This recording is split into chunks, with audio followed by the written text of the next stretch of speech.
bonjour, c'est Tarek. Et Nathalie sur Star 24.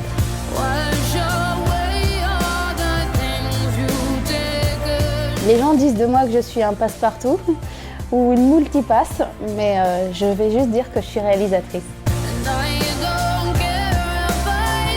Ma rencontre avec Tarek s'est passée le plus simplement du monde. J'ai effectué un casting parce que je cherchais des rôles pour tourner dans un clip. Et il a participé au casting. Il correspondait le plus en fait à l'image que je me faisais du personnage que je voulais qu'il incarne.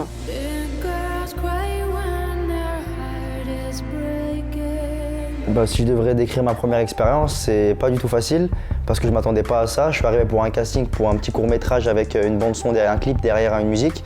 Et je me suis retrouvé à courir dans des dunes, des mètres et des mètres. Moi, j'ai pas l'habitude de courir dans le sable. Je courais dans le sable, on courait dans le sable. On a eu des entraînements pendant 3-4 jours de combat d'épée. Ça a été dur, ça n'a pas été facile. Je suis tombé malade à la fin du tournage. Et sérieusement, si des gens voudraient faire ce métier, je leur dirais bonne chance.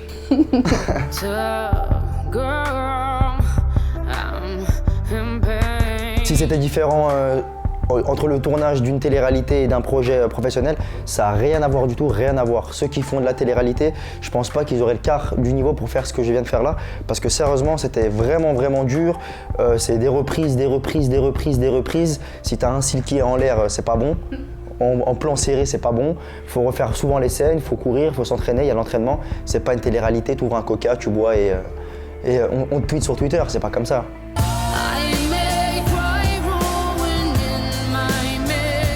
On était parti, je peux avoir une anecdote aussi, on était parti dans le désert. C'était où qu'on était dans le désert, au milieu, quand on est parti sur les chameaux? On est parti, en fait, on a dormi dans le désert avec les tentes. Et le problème, c'est que mon manager a oublié les bouteilles d'eau. Manque de peau en plein milieu du désert. Il a oublié les bouteilles d'eau. Sauf qu'on était quand même à 6 heures de chameau d'un point d'eau. C'était vraiment... Je pensais que j'allais mourir, moi, pour de vrai, sérieusement. Non, c'est vrai. Je voulais me mettre sous la mamelle du chameau et boire son lait. On est parti en tournage une bonne semaine avec toi au mois d'août. Ouais, et puis le montage s'est fait tout de suite. Le clip devait sortir tout début novembre. Et puis après, il a dû être repoussé. On pensait que c'était malvenu et vis-à-vis de lui et vis-à-vis de sa famille. Par rapport à la famille, il a fallu qu'on consulte. Il fallait qu'on se consulte, la famille, les producteurs. Oui, j'ai consulté ma sœur. Elle m'a dit que... Elle m'a donné le feu vert à 100% pour faire ce que j'avais à faire. Que moi, je suis son petit frère, j'ai des choses à faire, j'ai le nom de la famille aussi sur le dos.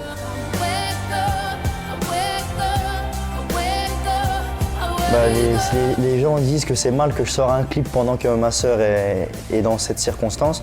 Mais si je serais comptable, demain je suis comptable demain. Si je vais au travail tous les matins, on va me dire sa sœur est en prison et il va travailler comme quelqu'un de normal. Bah non, logiquement, il faut quand même que je gagne ma vie. Moi, je me suis lancé dans ça aussi. J'ai des contrats qui sont honorés, que je dois honorer depuis 6 mois en arrière, qui ont déjà été payés une partie et que je peux pas arrêter tout d'un coup je dirais pas pour ça, mais j'ai quand même une vie à faire, chacun a sa vie, malgré que je la supporte à 400%. On honore les contrats sur lesquels on s'est engagé, c'est comme une usine.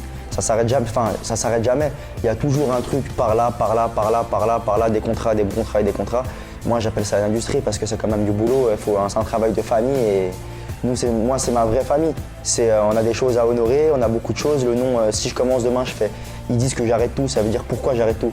Par rapport à ça? Mais non, tout va s'arranger, tout va rentrer dans l'ordre et on va repartir sur de bons pieds tous ensemble. Le moment où j'ai appris la nouvelle, j'étais à Genève dans mon lit et on m'a appelé directement. C'est carrément les médias qui m'ont réveillé, ils m'ont sauté de mon lit, ils m'ont levé du lit pour me demander qu'est-ce qui s'est passé, mais moi j'étais pas au courant, j'étais encore dans les bras de Morphée. J'étais encore en train de dormir, on m'appelle et j'étais sur les fesses aussi. Hein. Moi je pensais à une connerie parce qu'ils font souvent aussi des bêtises, ils disent souvent à la télé, ils sont là pour gonfler. Nabila lance une fleur sur Thomas, ils vont dire Nabila tire aux roquettes sur Thomas. C'est façon de parler, vice versa tout le monde.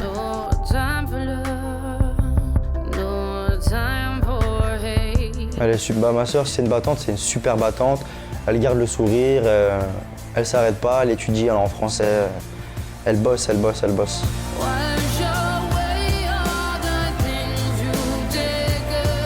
Si j'avais quelque chose à dire aux gens concernant l'affaire, je dirais vraiment il faut donner la force, on a besoin de force, on a besoin de soutien Et on vous aime, elle vous aime aussi d'où elle est, elle vous aime beaucoup et toute la famille vous aime. Merci beaucoup.